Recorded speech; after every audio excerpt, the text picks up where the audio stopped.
নবায়ন এবং সদস্য সংগ্রহ আমাদের সবাইকে খুবই সাবধান হতে হবে। আমাদের ইতিহাসকে ভুলে গেলে হবে না। আপনাদের মনে আছে আমাদের নেত্রী দেশনেত্রী বেগম খালেদা যখন গ্রেফতার করে জেলখানায় নিয়ে যায়, সেদিনও কিন্তু আমরা আমাদের ব্যর্থতার পরিচয় দিয়েছি। সেই দিন আমাদের সারা বাংলাদেশকে অচল করে দেওয়ার কথা ছিল, কিন্তু আমরা করতে পারিনি। কারণ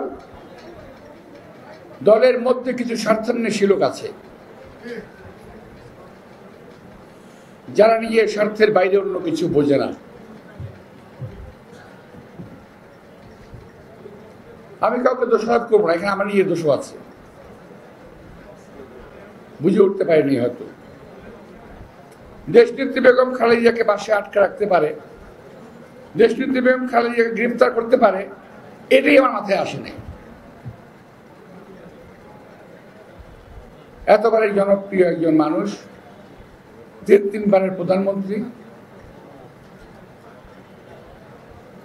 বাংলাদেশের মুক্তিযুদ্ধের ঘোষক শহীদ রাষ্ট্রপতি জিয়া রহমানের যোগ্যতম সহধর্মিণী, সারা বাংলাদেশের মানুষের নয়নের মনে দেশনেত্রী বেগম খালেদা জিয়া, তাকে গ্রেফতার করবে এটা ভাবতেও কষ্ট হয়। আমার পক্ষে ভাবা সম্ভব হয়নি। যদি আসলে ভাবতে পারতাম তাহলে ৯১-৯৫-এর মতো আন্দোলন গড়ে তুলতে পারতাম হয়তো।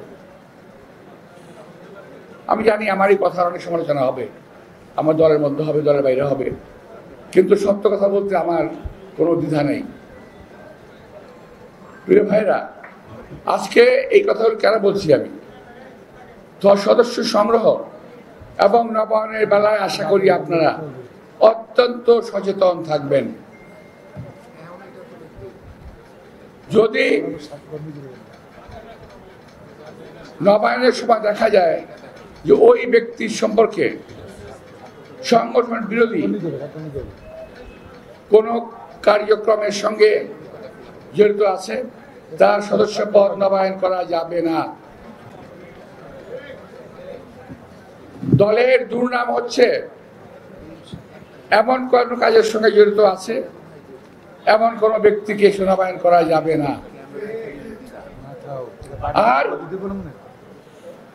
আওয়ামী লীগের কিংবা সুযোগ সন্ধানে কিছু লোক এই সময় দলে নতুন করে সদস্য হওয়ার চেষ্টা করবেন, যারা আমাদের জন্য কোনো সুফল বয়ে আনবে না, তারা আমাদের ক্ষতি করবে। সুতরাং তাদেরকেও আমাদের সদস্য করা যাবে না।